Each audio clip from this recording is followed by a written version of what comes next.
Good morning, everyone, and thank you so much for joining us here in the room of the Charlemagne building in the European Commission, but also online.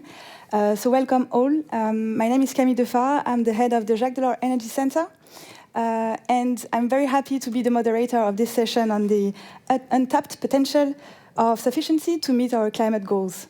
So as regards the session, I will start with a very short introduction about sufficiency in times of crisis.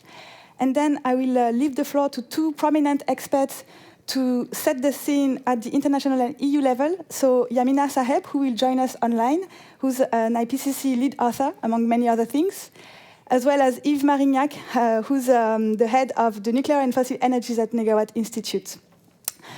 This setting the scene session will be followed by a policy discussion with two prominent policymakers from the European Commission.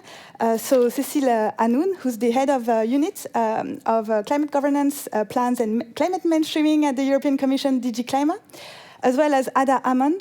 So she's the chief advisor to the mayor of Budapest on climate affairs. So I'm very happy to be the moderator now.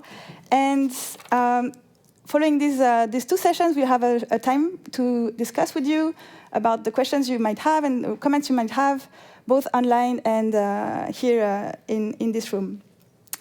So just to start, I had some slides, and I don't know if the clicker is working. Yeah.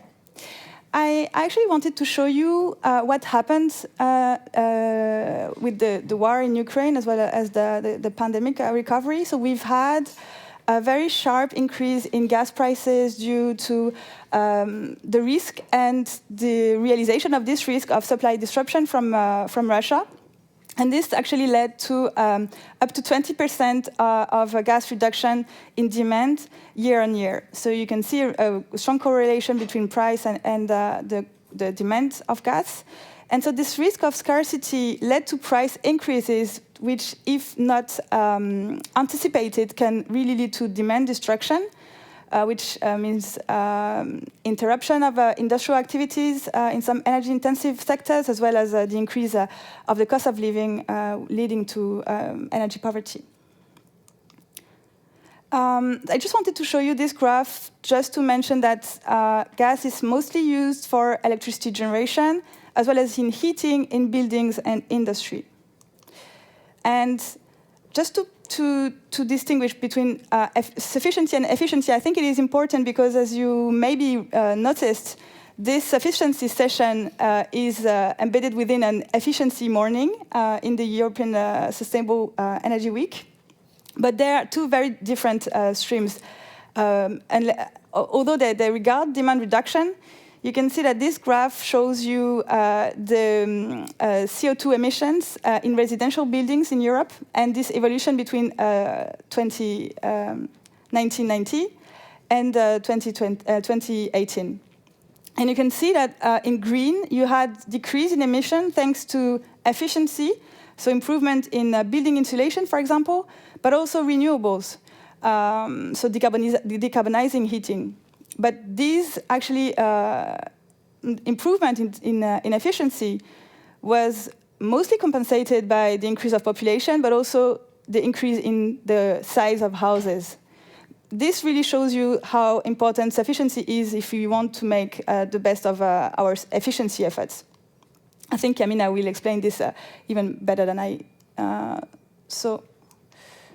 Yeah. And so the gas crisis, as I mentioned, led to stark price increases in the gas sector, and led to calls for, as well as policies on sufficiency, which is unprecedented in the history of the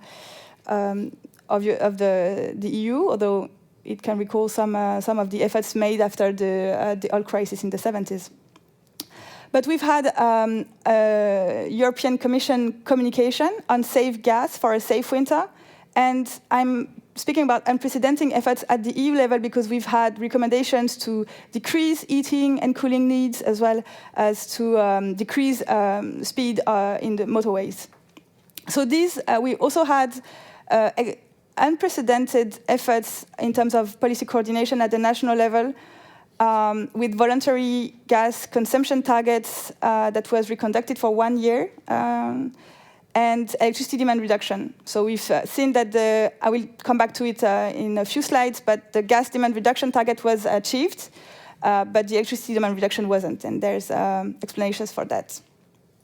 So, but you see that has had an impact on member states' policies with this European push for more demand reduction, with the implementation of short-term demand reduction measures.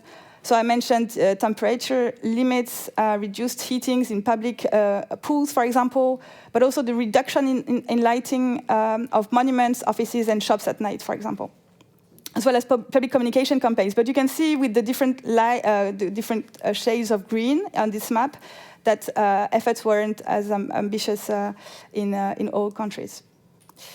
And I just wanted to come back to this demand reduction. So it is really hard to distinguish between the demand reduction that was made through sufficiency, so shifting lights and reducing the room temperature.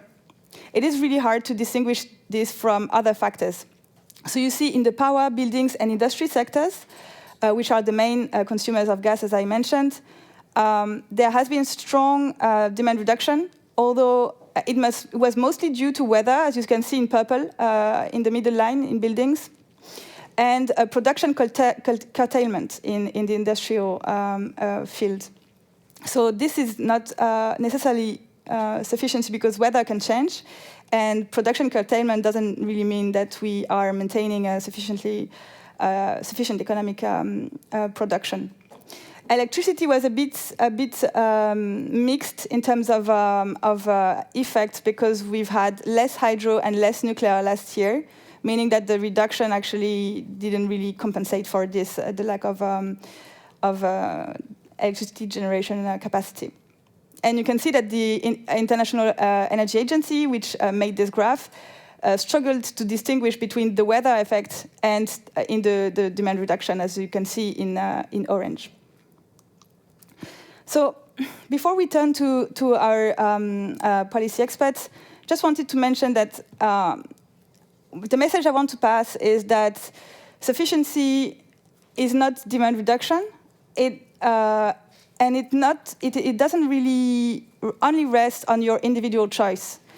As you can see in this circle, the behavior is embedded in the individual context, so where you come from, your age, your gender, your potential disabilities, where you live, but also at social-technical context, which are the infrastructures that surround you, which are the tax incentives that make you can constrain or open the choices you have in terms of energy demand. So the questions that will also lead our discussion is how to institutionalize sufficiency practices, what kind of social technical context, what kind of regulations, policies do we need to really unleash sufficiency's potential.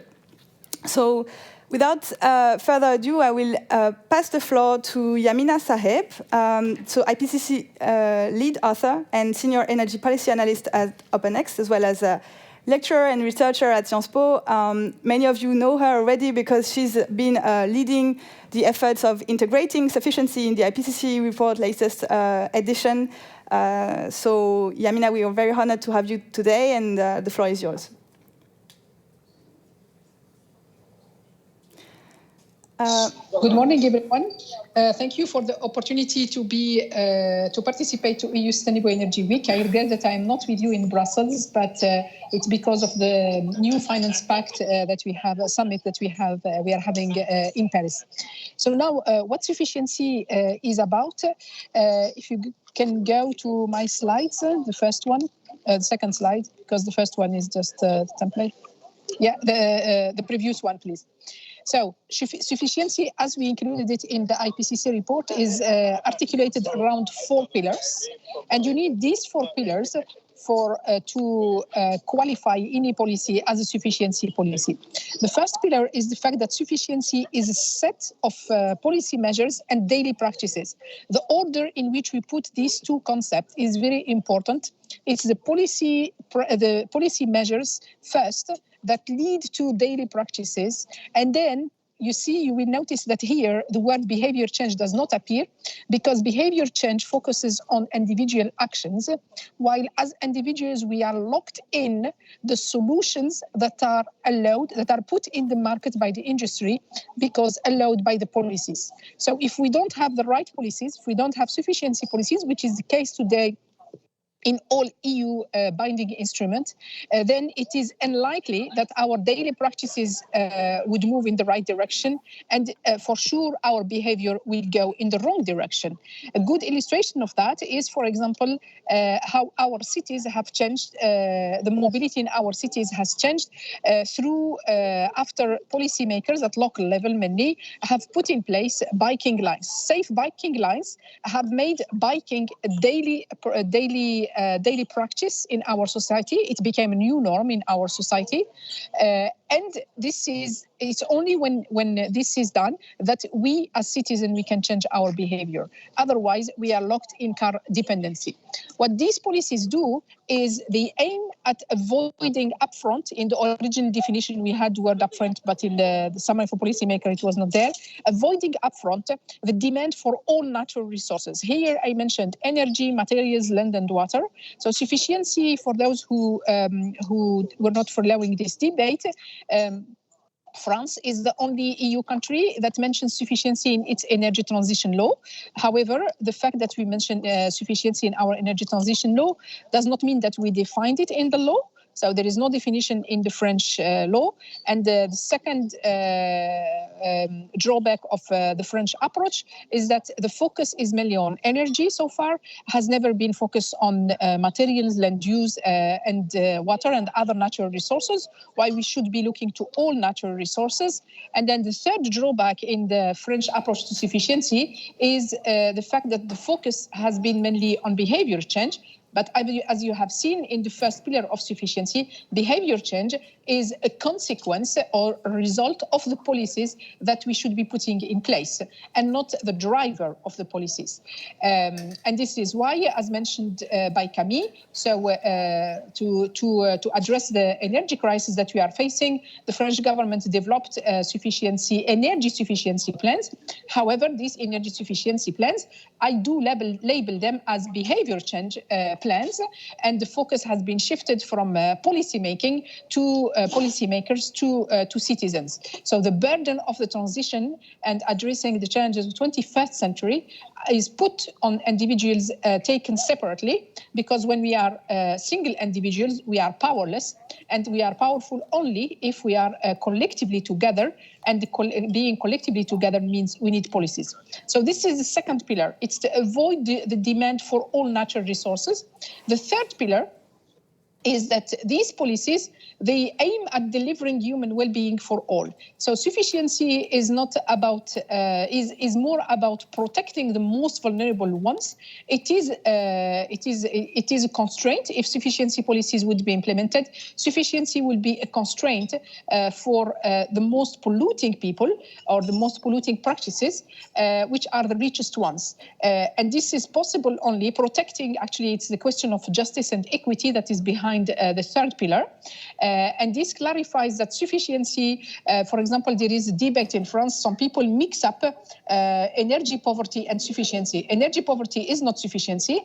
Energy poverty is the result of more than 30 years of wrong policies in the energy sector and in the building sector. While sufficiency is about, if we would have had sufficiency policies, we would have never had energy poverty or mobility poverty in France and in the rest of the EU. And then the fourth pillar, which is the last one, and very important to consider, is that all these policies, all the measures that are implemented should consider planetary boundaries. We did not make a reference to the carbon budget. We did make reference to planetary boundaries. We had to debate this concept because the IPCC work is locked, from my perspective, in the carbon approach, while in reality there is more than the carbon approach. Planetary boundaries are 9 boundaries, and climate change is just one out of the 9 boundaries. And very often, when you look at the policies, you see that we have policies targeting only climate action. They very often have negative impact on other planetary boundaries. And if you consider planetary boundaries, then you would consider also the impact of your policies and measures on biodiversity, land use, water, and all other boundaries that are included. If you don't have these four pillars in any policy that is where governments claim, it is the case of the French government, we are the only country where the government claim that they put in place sufficiency policies, but all the policies that have been put by our government do not fulfill these four requirements. So basically, it's sufficiency washing that our government is doing. Can you go to the next slide, please? So why sufficiency matters? Because at a global level, sufficiency contributes to reducing emission, and these emissions, the potential of reducing emissions through sufficiency is not considered in the existing scenarios. So the EU scenarios, the official EU scenarios from the Commission, do not at all consider sufficiency measures, and this means that we have an untapped sufficiency potential that is there, that we do not look at because of the way we do the modeling, because of the assumptions that we do consider, and because the fact that sufficiency is completely overlooked in EU policies. When you look at the global level, it's exactly the same story. What we managed to do this time is to assess how much emission reduction could be achieved through sufficiency measures. And the surprise was that at a global level, we could achieve up to 70% of emission reduction by 2050 compared to 2019 emissions if sufficiency measures are considered. And this is only in the demand side. And then we have to work only on 30% of emissions to reduce through the supply side. And you see, by ignoring this potential, we end up in all the scenarios in a need for carbon capture and storage and all these improvement technologies. At the EU level, we have done similar calculations for the EU. At the EU level, I give you an example for one sector as an example, residential buildings in the EU.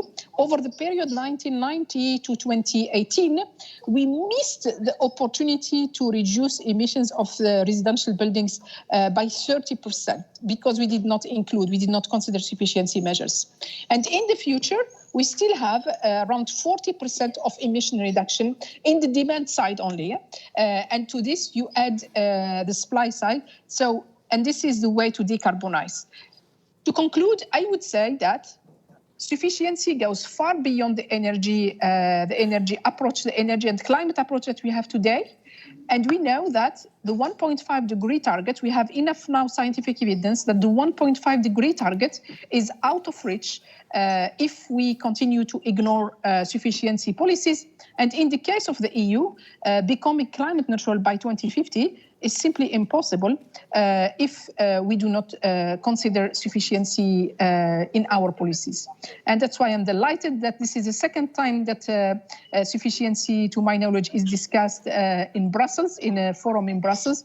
And I hope that the next Commission and the next Parliament would consider sufficiency policies in our climate policy package. Over to you, Camille. Thank you. Thank you so much, Yamina, for this extremely enlightening setting the scene. And so we see that this is a session that we're going to dedicate to policy, to collective action, to allow Europeans to remain within planetary boundaries while increasing human well-being. So. To make this a bit more concrete, we have the chance to have with us Yves Marignac, so from Negawatt, so Negawatt actually led a very tremendous work on how to implement sufficiency within energy scenarios. So Yves, we're really looking forward to hear what you found. Okay, thank you very much. I'm just waiting for my slides. I might start saying that I'm going to present you some takeaways from scenarios we build with Negawatt, first on the French level, and then recently on the European level, a scenario called CLEVER for collaborative collaborative low energy vision for the European region. I might add that for those who are with us and not online, you can find the executive summary of this clever scenario at the entrance, I think. So yeah, I should start with a few takeaways from the work we've done for 20 years with Negawatt on French scenarios. 3 lessons. The first one is that it's really key to distinguish the levels of efficiency and sufficiency if you want to combine their effects and manage demand.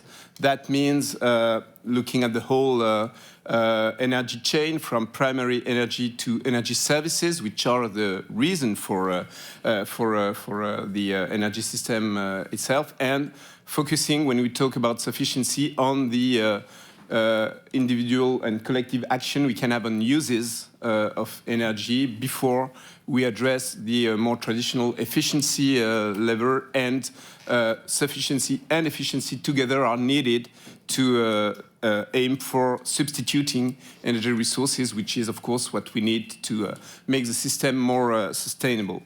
The second lesson we draw from all this work with Negawatt is that sufficiency leverages, detailed one can be identified, indicators can be identified, and they can be related to policies and measures that can deliver on sufficiency. And we identify different levels, what we call servicial sufficiency, which deals with the way we are using existing equipments, buildings, vehicles, and so on. Dimensional sufficiency, which is getting deeper into the size, the number of equipments, the size of buildings as well. And organizational sufficiency, which deals with collective planning, collective use, and urban planning to reduce, again, the energy footprint, but also the material and water and resources footprint more globally of our consumption. And they are, when we work on those levels, we can identify the same way we do for efficiency, the same way we do for substitution, virtuous circles between indicators, potentials, assumptions that we can bring into scenarios and policies that could deliver on reducing the demand of energy services. And I want to mention there that there is now complete, very comprehensive database of sufficiency-related policies developed by this Energy Sufficiency project from colleagues in Germany. The third lesson from this French work is that through bottom-up and physical modeling, sufficiency can be put at the core of scenarios and its potential can be assessed. So that's what we've done with the Negawatt scenario. We've embedded a lot of different assumptions on sufficiency in buildings, like reducing or mastering the size of buildings, reducing the size of cars, sharing them, and a lot of other assumptions, which altogether bring a 20% reduction in final energy consumption compared to 2020. This, of course, combines with some efficiency, which brings a further 30% reduction, so making it altogether roughly 50% or a little more, and the development of renewables, and that is, of course, a key takeaway, can then meet this level to bring France to 100% renewables by 2050. Sufficiency also brings, it's key, of course, to meet some of the results we get to through this 100% sufficient renewables supply. Net zero carbon footprint by 2050 at the latest. 30% reduction of the raw material footprint, and a lot of other co-benefits which we try to quantify or qualify in line with UN Sustainable Development Goals.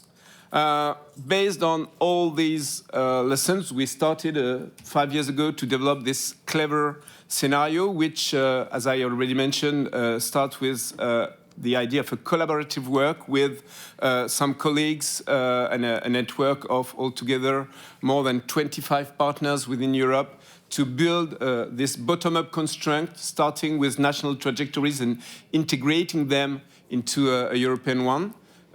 It's collaborative, it's low energy based because it's really built around this sufficiency, efficiency, renewables framework. And it brings a vision in the sense that it tries to address both climate urgency and energy sovereignty issues, getting to net zero emissions as soon as possible and in line with the 1.5 carbon budget, getting to 100% renewables, and looking for a fair and robust pathway all along, in line again with the Sustainable Development Goals. The work we've done within Clever,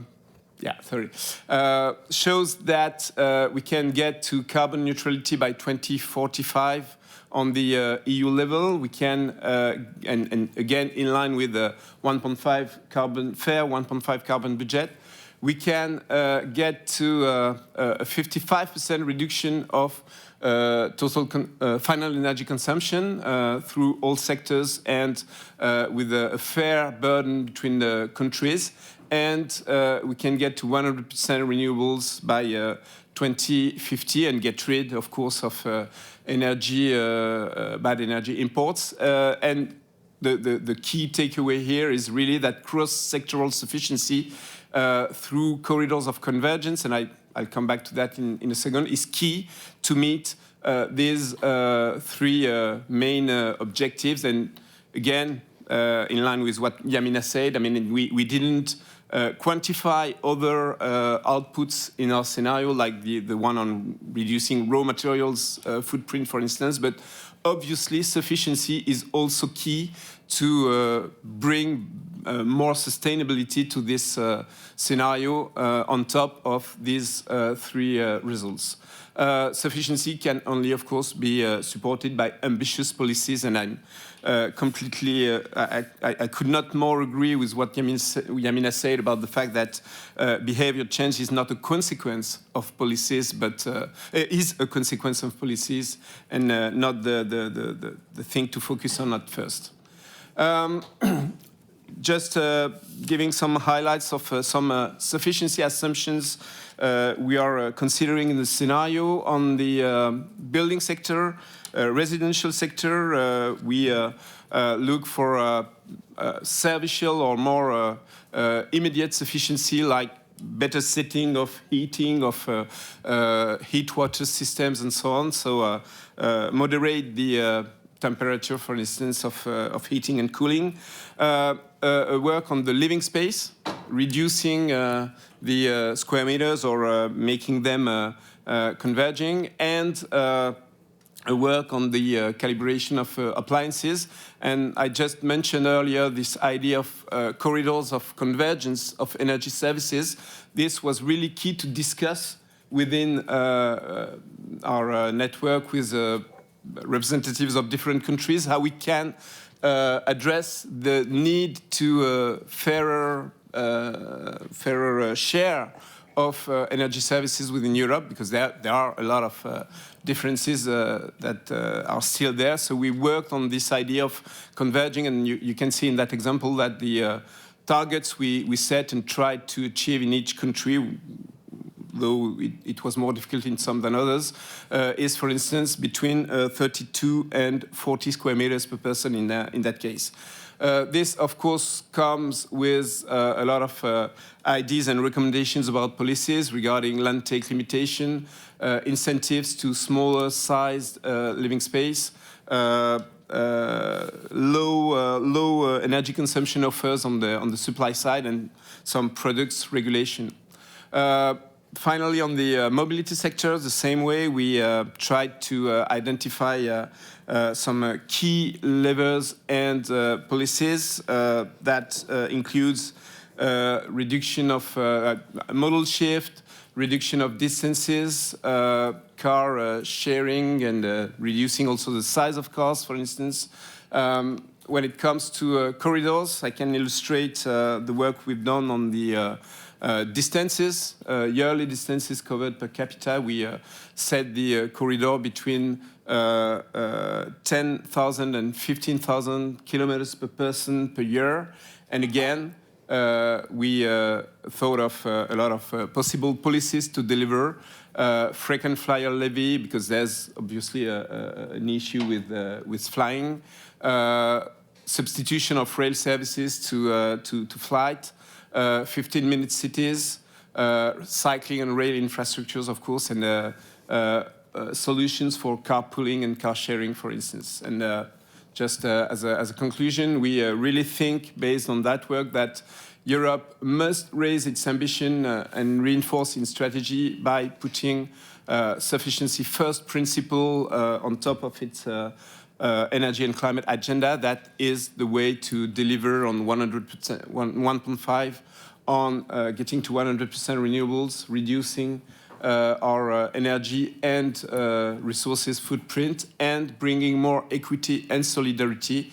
And that brings us to emphasize the need to reinforce action to deliver on 2030 objectives, reinforce 2040 objectives, and finally, to develop a demand-first and sufficiency mainstreaming in EU policies, EU modeling, and national policies, especially introducing a sufficiency-related chapter in NECPs. Thank you. We look forward to further exchanges, and you have our contacts there. Thank you. Thank you very much, Yves, and congratulations for this work. I think it gives us a sense of more concrete actions of what efficiency is. It's reducing, for example, the size of our cars, the size of our houses, and reducing the needs to use the car in the end. And it's a perfect bridge to the next discussion. Before turning to the next discussion, I just wanted to remind you that we have a Slido that is open for questions. If you want to ask questions to our experts, I think it should appear on the screen, right? So please feel free to raise questions. And so I think, Yves, what you mentioned is both that this sufficiency mainstreaming in policymaking must happen at the EU and the local level. So it's excellent that we have these two policy makers with us. And turning to you, Cécile. So, as I said, you're the head of unit at DG Climate, in charge of NECPs. That's Yves mentioned these NECPs and the fact that indeed at the time when we've had the governance of the Energy Union regulation, sufficiency wasn't really a topic that we were aware of in terms of climate policy. But now with the war in Ukraine, we've implemented sufficiency policies at the EU and national level. The Commission, and I guess your department actually included some of demand reduction measures in the guidance for NECP updates that member states need to submit by the end of this month. And this process of updating these plans will last for this year. So what is your feeling about how you can push for more integration of sufficiency in this framework as it is? So you don't really have the tools for that in the governance regulation. So that would be my first question. What can we do now within the year that we have to really push member states to implement more measures like this? And second, what could be the next steps in terms of EU provisions? Thank you, Camille, and good morning, everybody. And thanks also for the framing. I think somebody is missing at the table here is somebody from member states. Sorry. Because actually this is where things should happen now. And in a way, I'll be trying to bear that voice a little bit, because I think Yves closed on the importance of NECPs. You highlighted where we are in the process, and for us it's really time for implementation. I mean, the Fit for 55 package was agreed, we have the targets in place, but nothing will happen if those targets don't, become reality and hit the ground. So I think for us it's very important that it is the focus now, and we've been working with member states to this guidance that we published at the end of last year, but also regular meetings. We find it's very important to help member states to share best practices.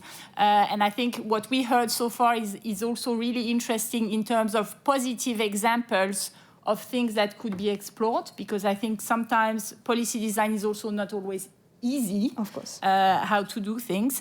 If I go a little bit on the formalities, and I think, Camille, you highlighted very well, when we issued the guidance last year, we were bound in a way by Annex 1 of the governance regulation, which says what NECPs should contain. And at the same time, we were collectively conscious that things have been overtaken by events, many events, most recently the war in Ukraine, and that there were many items that were relevant. So the guidance, I think, finds a balance in sticking to the sort of formal template and at the same time bringing all the new policy elements that needs to be there, including, but by the way, I think energy demand is something that is quite present already in the governance regulation. One other dimension which is also quite present and I think very important is the link between climate and energy policies and all other dimensions. So you have linked to circular economy, water, land use, etc., and so this is already the case. Maybe one word on sufficiency. I think we are in the situation where, in a way, it exists already here and there, except that now it bears a new label. And I think the label was not there so far. I noticed in the clever work that you have found some sufficiency measures in the initial NECPs already in 1920. So I think this is also a sign, that this is not something that is completely new, but it's more a question also of bringing them to the fore. Maybe a few words first on the safeguards for safe winter package that you mentioned also, Camille, at the beginning. There was indeed a target of reducing gas demand by 50%. That was overachieved, as you mentioned, 18%. I think quite a good result. At the same time, what I want to stress is that most member states achieved target. Collectively, it was achieved. And also the picture among member states is quite diverse. You have very impressive achievement results, for example, from the Nordics and the Baltics. We also have to be conscious that the share of gas in all member states' economies is not the same. So I think we need to keep in mind this sort of principle that we work for a diverse crowd, so to say. And now, indeed, the target has been extended to next year. In a way, I think what we are living, which started under dire constraint, is also, a moment to start and consolidate some of the things that we thought maybe were not possible, that we managed to do and build on them. One word before I'm too long on the NECP iterative process. You reminded, Camille, that we very soon accept the notification by member states of draft NECPs. We know that for them it's not an easy job. I mean, a lot has been going on, on the legislation in the recent times. So, okay, we'll see where we are. And just to say that the way we approach this framework, there is basically a process which is again set by the regulation that member states notify their draft plan. As Commission, we'll assess them by the end of the year. We'll do an EU assessment, but we'll do also an assessment of each plan and provide recommendations for each of the member states. And so in a way, we are not going to give new guidance formally before the June 24 deadline. That will be the recommendations. And I think there is an element also of stability and predictability for member states needed, that again against which framework you're going to be assessed. I think that wouldn't be fair to sort of add criteria as we go.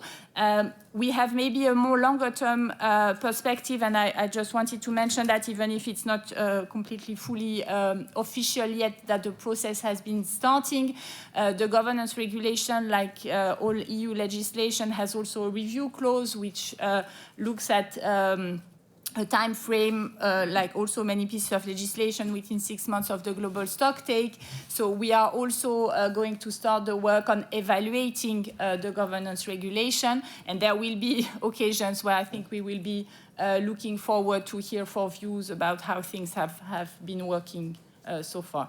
Maybe I start here as a first introduction. I noted many nice points to react later on, but I think one of these points was actually we need to think about various levels. Totally. And I think that a local level is super important, so I don't want to be long. Thank you. Thank you so much, Cécile, for this extremely clear introductory remarks. And indeed, I think what the NECPs are, why is it interesting is that it really strengthens the dialogue between member states and the European Commission. But we can maybe regret that the local level is a bit sidelined by national governments in this process.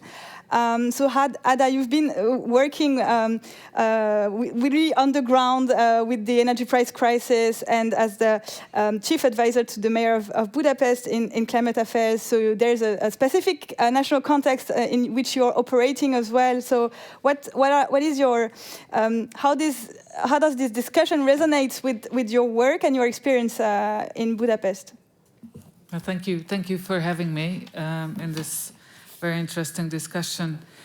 Yeah, I mean, I think I'm here as representing the city work on the municipal level, but also as someone who is following Central Eastern European energy and climate policy debates very closely. So, and just several remarks on that. Well, I think that coming from a country which is where the government is lowering deliberately energy costs for winning election campaigns is a very difficult place to talk about even energy efficiency, not mentioning sufficiency. So. And I think in Central Eastern Europe, energy price is important because the share of energy spending in our household budget is much higher than in Western Europe. So there is a, how to say, it's a strange dynamics, because energy is very important in our household spending, but at the same time there is not enough income to compensate it and make good investments in order to lower it, which is, yeah, this is a strange situation, but and the government is not really helping this situation to ease. This is one thing. The other thing is that the energy crisis brought, I think, in Central Eastern Europe also a shock, but it was interesting for me as a municipal policymaker that our leadership learned gigawatt hours and megawatt and all these different energy terms and concepts, and I can happily report that according to our figures, we have saved 37% in reality, I mean in energy, in terms of energy, in the last winter compared to the previous one, just with some very basic measures like decreasing air temperature and so this is but obviously cities are very important because a very concentrated energy demand is displayed there, and also very concentrated transport needs, and therefore we have to. I totally agree with all what have been said, that we have to create an environment where daily decisions will be climate conscious and climate sound, because it's cheaper, safer, quicker, comfortable, either of these or all of these. And that's what we are working on at the moment. But obviously, it is a very difficult work when you don't have resources to make these developments. And this is where I would like to close it. My initial remark that it is difficult to make a city of 2-3 million people using every day climate sound without development funds and money which is dedicated to this development. And as far as I can tell, based on my 4 years experience by now, the government would do anything at any cost not to let us access any money to develop Budapest as an opposition-led municipality. But as I said, we are contributing to the Hungarian emission 15%, so it's a big climate part. So therefore, I think it is important to mention this here as well. Thank you so much, Adaman, for these very insightful thoughts. Indeed, I think that's what also, Yves, you've taken into account in your clever scenarios, the fact that indeed all countries and all regions in Europe are not equal in terms of carbon footprint. And for example, when size of houses in Germany should decrease, in Romania they should actually increase. And so there's also the need to take into account the uneven distribution of wealth within Europe. And I think what you're mentioning is very interesting, because as a local government, you're also embedded within a socio-economical context with some access to funding and some constraints in terms of what you can do. And indeed, that's something that needs to be discussed at the EU level, potentially. I know that the C40 is calling for more EU direct funding to cities. It's a very political topic, but interesting to see that it could be a lever to investigate in the future. I wanted to turn to Yamina. I don't know if you're still with us. Yes. Yeah, I wanted to know you, and so as a prominent sufficiency expert, I wanted to know to have your reaction on the clever scenario and what Cecile and Ada just said. So how do you see this time in terms of policy, this momentum that is growing for sufficiency, and how do you see the perspective for the next European election and the next European Commission mandate? Yeah, thank you. I think the clever scenarios are a good initiative, but we all know that it's not the clever scenario results that will end up that will end up in the Commission proposal. And we need urgently, now that we have someone in the from the Commission, we need urgently the Commission scenarios that include sufficiency with an assessment of the economic and the health impact. These are the two easy assessments that we can do. It has already been done for France for the economic impact, and we have done work for the OECD for the health impact. If we don't have these scenarios from the Commission, it is unlikely that sufficiency will end up in the future revision proposal to revise the governance regulation, because I think it should be in the governance regulation. It is important to mention the word. Those of you who are policymakers or who deal with policymakers know how important to have the word in the instrument. And it's only when we have this, then we will have sufficiency measures in national energy and climate plans. Otherwise, today it's more like a bricolage what we are doing. Sorry, I don't know the word bricolage in English. It's out of my head. So we cannot decarbonize. It is clear that we cannot decarbonize our economy without sufficiency. And currently, in all the EU instruments, all the binding EU instruments, there are no sufficiency measures. There is nothing. It's not that there is something there that is not labeled, that is not named. There is nothing in the EU binding instrument. When I was doing the work for the IPCC, I naively thought that I may find something from the EU instrument, and fortunately there was nothing there to include. This is very, very important, and I would like the Commission to acknowledge that this is the first step to consider to have sufficiency measures in our policies. And then there is this the measures that are identified in this database. You will see, if you analyze database, you will see that there are some measures that are neutrality sufficiency measures, even if they are not always labeled like that. But they are not from national governments. They are usually at from local governments or from the local authorities. What we should not forget is that local authorities in Europe are powerless.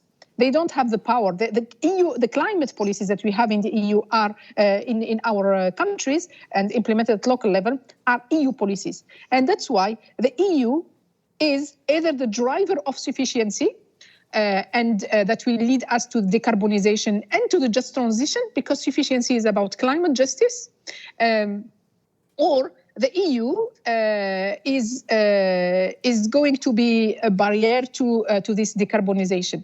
So I really hope that from this meeting and what we have done at the European Parliament a month ago is that the Commission, there is a decision from the Commission to model sufficiency and with the impact, the economic and the health impact. And we learned a lot from the French experience. France is the only country where we have at least three scenarios. The first scenario that includes sufficiency, the first one was from Negawatt, and today we have also a very comprehensive scenario from the French Energy Agency, for which we have the economic impact. And we see that from this scenario, from the economic impact that was analyzed, that sufficiency is not going to lead to recession in the EU, in France, sorry. It's the opposite, but we don't have this for the EU because we don't have any EU scenario that considers sufficiency. And we also have a scenario in France from electricity distribution, RTE.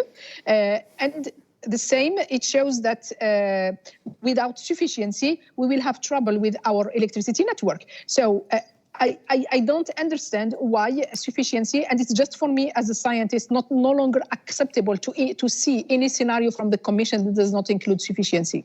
Thank you. Thank you, thank you, Yamina. I think we'll have this. Cecilia will leave you some time to answer these points. But before that, I wanted Yves to just come back to this EU-wide collaborative scenario and maybe the lessons you learned from working, because you had on the map that you showed, you had countries like the lead country was France, then you had contributing countries, and you also had commenting countries. I think Hungary was part of them. So what did you learn from these different national perspectives on sufficiency? Well, first of all, I mean, we started this project 5 years ago with the idea that what we've done in France with our Negawatt scenario was worth bringing on the European level, and that the kind of very systemic analysis we had developed on the French level, you know, trying to optimize the combination of different levels, sufficiency, efficiency, and the increase of renewables, taking into account issues like energy grids, issues of, you know, carriers, biomass resources. I mean, a lot of different national context-related items that, I mean, the same methodological approach, the same prospective work would not bring exactly the same results in different countries. So we wanted to explore what this comprehensive, deep or strong sustainability approach could mean in other countries, and then work on how we could integrate this on the European level. And maybe some takeaways from that is that, well, first, it makes a lot more sense to think of a European pathway when you embed this issue of, you know, making sense for each of the concerned countries, and that through that approach we found issues and actually potentials to deliver on the on our common objectives through solidarity and equity. Solidarity, we spoke about developing renewables, or we can also talk about natural carbon sinks potentials. I mean, European countries are not equal, of course, and if you look at trajectories to meet strong objectives like climate neutrality on national levels, and then consider how this could fit, you put more burden on countries that if you consider the potential for like mutualizing this. That's the first point. And the second point, that because you put less burden, you could give further weight to equity issues like addressing the need to bridge the gap in terms of economic level and level of energy services between the countries. But of course, that should not mean what you described, Ada, about the situation in Hungary. It's not because there are countries lagging behind in terms of energy services that the goal should be to bring them to open the floor to further consumption. We need to address the potential for energy sufficiency there as well. It simply means bringing more people to a decent or average level of energy services. So sufficiency could come with an increase, but this increase is kind of topped by the overall collective limitation, that really exactly the meaning of the definition by IPCC that Yamina mentioned. So, yeah, I think maybe there's a lot to learn on the national level. There's also to learn on the European level. Yeah. I mean, I heard in the keynote speech this morning an emphasis on the cost optimal pathway. And I think that, I mean, sufficiency through its potential to reduce constraints in the short term, because, I mean, if we implement the short-term potential of sufficiency, then we reduce the burden in terms of cumulative impacts of greenhouse gas emissions, for instance. So we reduce the constraints, so we find some freedom. We reduce the level of transformation needed. We reduce the costs of investments, and that is also an important thing to consider. Yeah.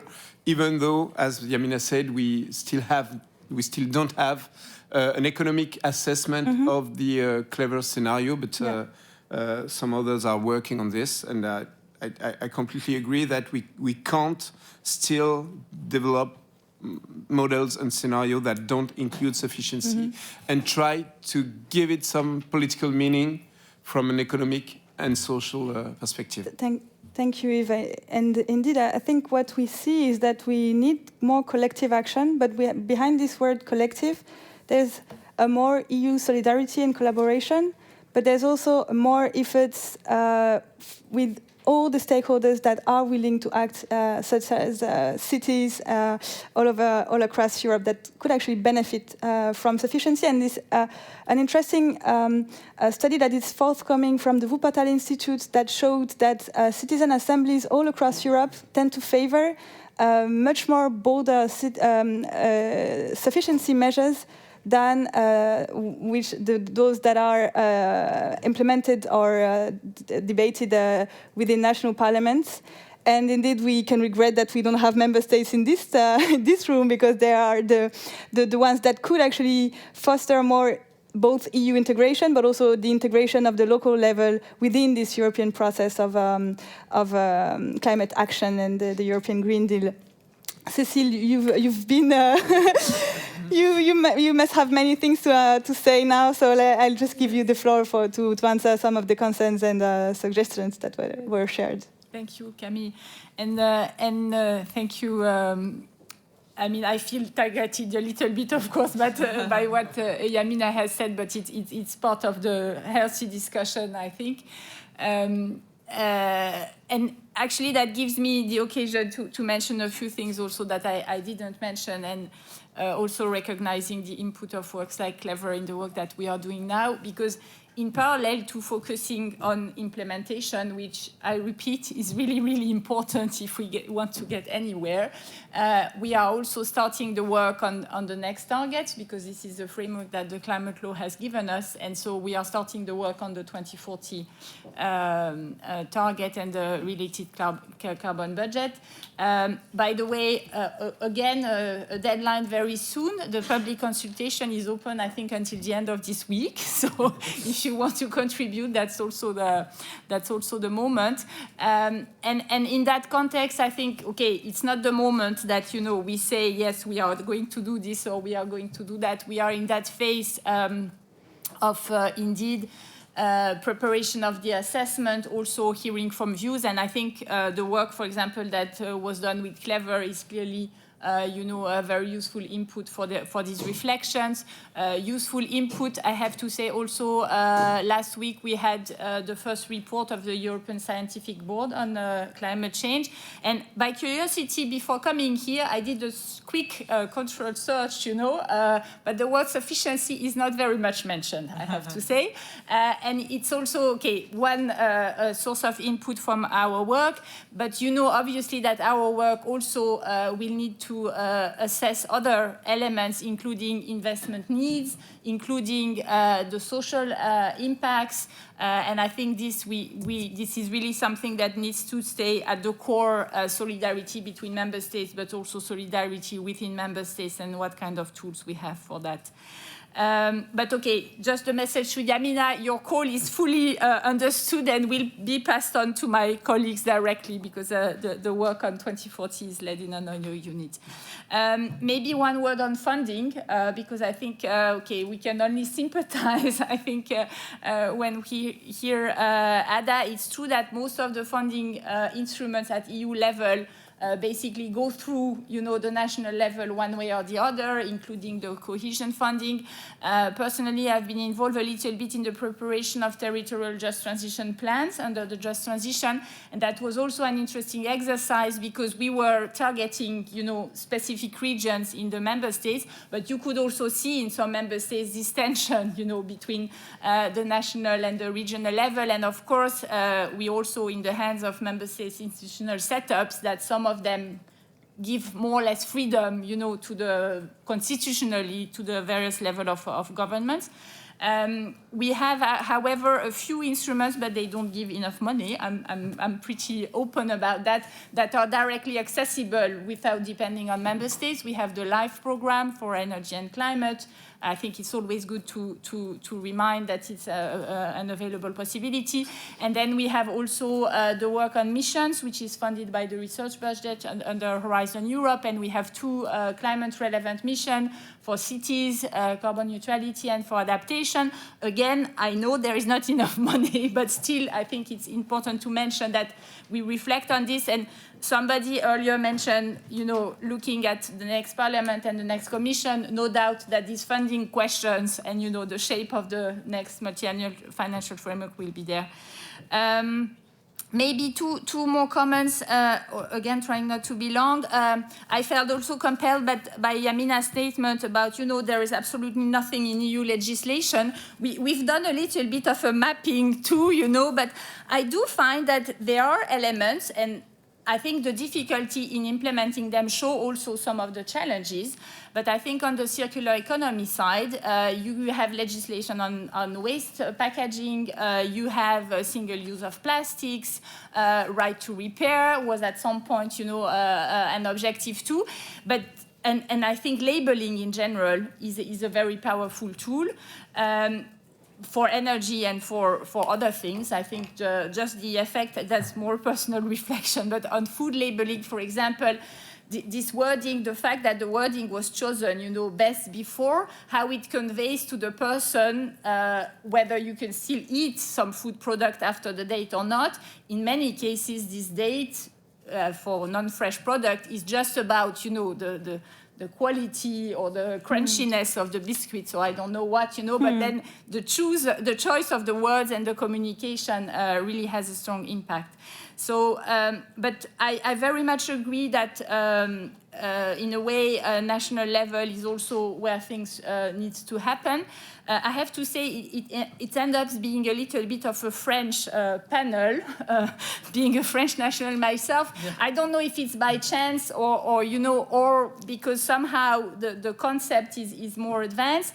I do have, I think, examples of national policies, including on, not using too much land. There is a lot of debates in France in this time about the law on en français on dit l'artificialisation des sols. And I have to say I'm just ignorant whether some of these debates are also taking place, in other countries. I want to make a final point because I think this is a very important thing that we should keep with us about keep thinking about acceptance when we discuss those issues. Because I think that these are very important concepts. I think I've heard many, interesting approaches and comments and so on. We need to be careful about how the message is perceived, and we need to really find a way to communicate the message positively. Because things can backfire a lot. I think the context, we are seeing also the overall context, how it evolves, how getting the second part of the Green Deal through the part more related to nature is also difficult. Yeah. So I think pedagogy, thinking about acceptance, having a positive narrative about prosperity is also very important, and keeping that in mind when thinking also which are the best tools. Yeah. And I found one, I want to stress also, I found very important what Yamina explained with the IPCC definition about, and Yves converge, about the need that policies need to be conducive, to individual changes and not putting the burden on individual action. And from that, I like a lot, I think, Camille, you used that word about unleashing the potential. Yeah. Because I think it is as much about removing inefficiencies and removing obstacles, then having a sort of, top-down, very, an approach that would be perceived as very restrictive. Yeah, no, thank you. Thank you. Thank you, very insightful, and indeed you're in a difficult position where you have a lot of political pressure to act, but not necessarily the tools granted to you from member states. So, again, member states, if you hear us. And indeed, I just wanted to check if we have questions, if we can maybe embed some of the questions in the room. So yeah, perfect. So that's exactly the question that I wanted to raise, because Cécile, you mentioned it, and I wanted to turn to Ada to know about the acceptability of sufficiency discourse. But I just wanted to add, before asking this question, I think sufficiency will be also key for the general acceptability of the transition. We see with the Critical Raw Material Act that we might be aiming at developing new mines in Europe, which will have a much stronger environmental and social standards than in many parts of the world. So, in that respect, I think it's a positive in terms of the transition to have higher EU standards, but it also means that we will need to think about the use of these very expensive, in terms of ecological footprint, materials, and if we use it to build electrical SUVs, we might have acceptability issues. So Ada, what's your perspective on these issues, how to communicate sufficiency and how to turn it into something desirable for citizens? Yeah, so we had a citizen assembly in September 2021, I guess, 2021. And the energy efficiency was the overall and most important outcome as the first priority we need to do. And obviously, the assembly came up with a very bold idea of setting up a new fund to support renewable and energy efficiency investments for the households. Well, we are on it, and Budapest is part of the 100 cities in the Net Zero City initiative. And yes, we would always build on, and I mean, Budapest is now, I guess, one of the leading cities in the Central Eastern European region, which is building on citizens' activities and involving in the decision. Just recently, we had a very good poll, a survey of whether we should close a bridge from personal car traffic, and we are going to close it from personal car traffic, one of our iconic bridge. So yes, I think involving citizens and making them understand what the whole policy idea is and why it makes sense for them to give up one lane from car traffic to bike lanes is an important thing. And there are particular interests, obviously, in all of these decisions, and it is very difficult to make lay people understand it. But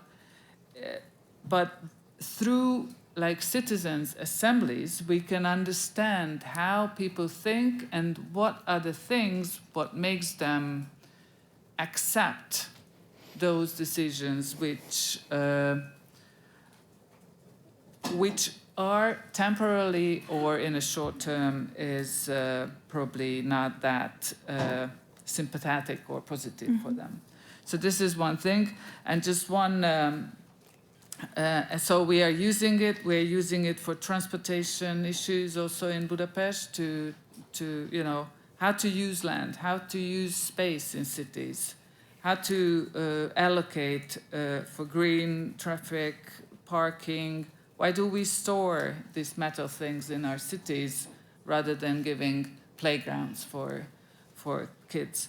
But just one thing, coming back to whether or not cities should be entitled to get funding directly from the European Union, I guess there is a legitimacy issue also here. I mean, in Budapest and most of the cities, the legitimacy of the mayor is much higher than the country government or the prime minister, and so this is something what I always felt interesting, how to balance that out, and whether or not we could put in some type of regulation or a rule that a certain population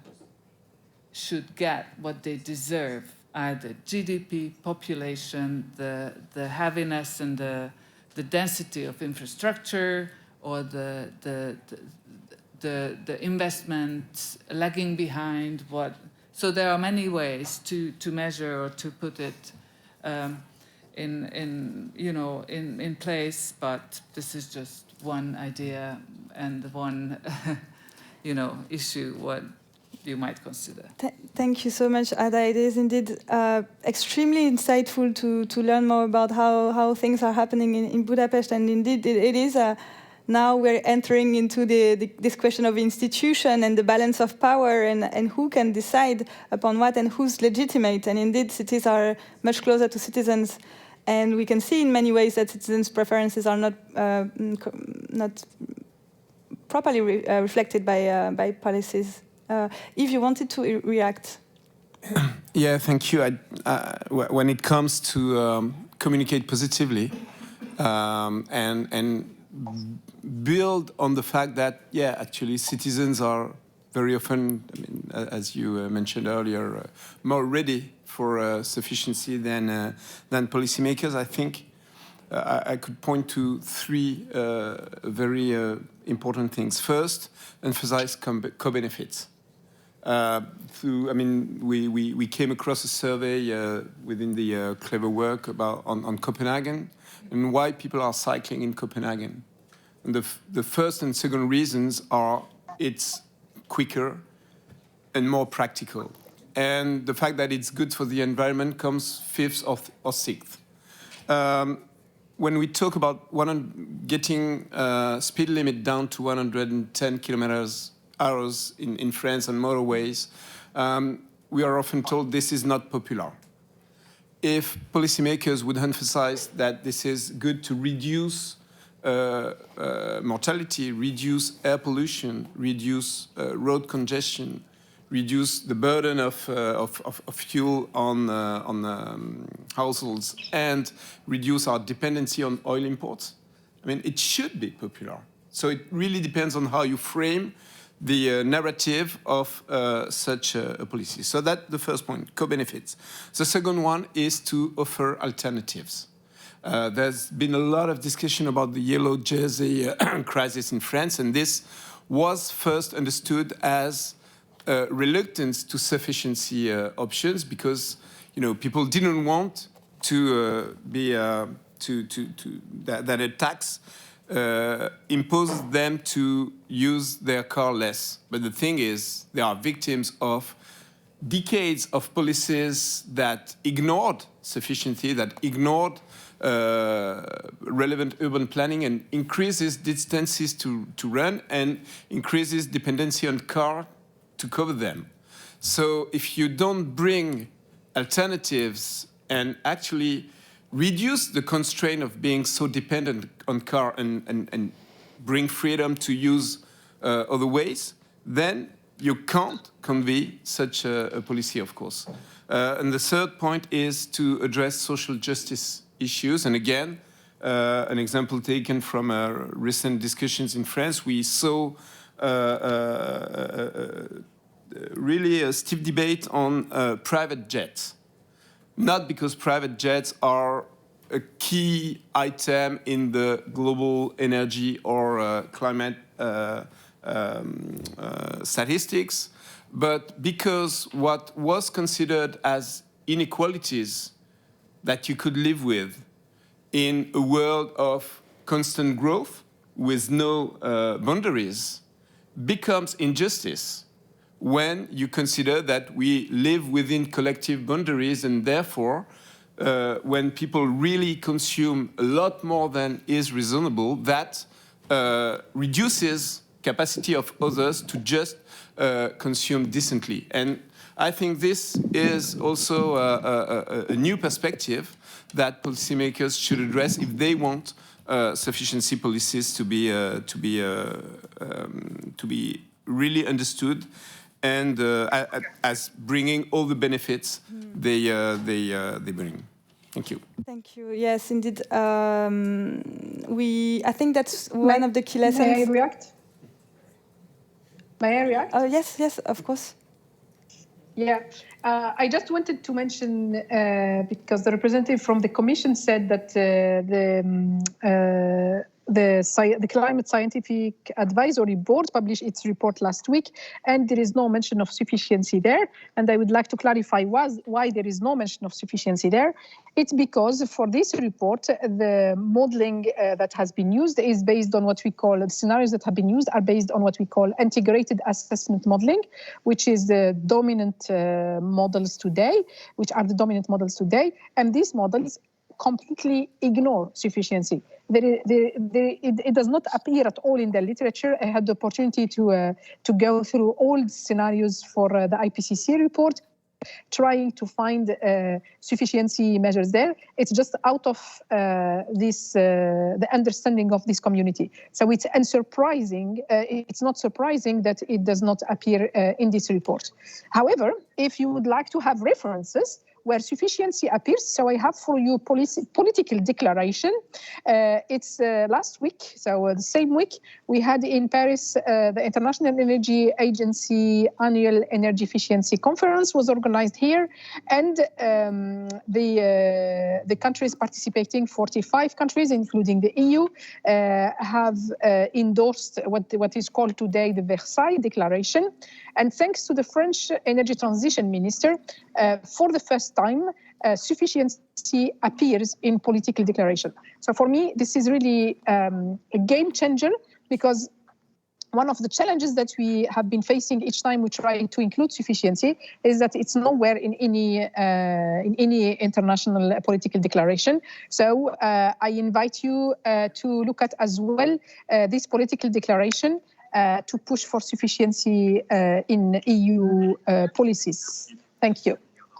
Thank you, Yamina. It's indeed a very important point, and we've been talking about the infrastructures, and we can see that the knowledge infrastructure that we have, that we're using, like the modelings that we're using, if they exclude sufficiency, then of course policymakers don't have the evidence to base their policies proposals on. So I'm afraid that we have to close this passionating discussion. I think we could have stayed here for the whole day.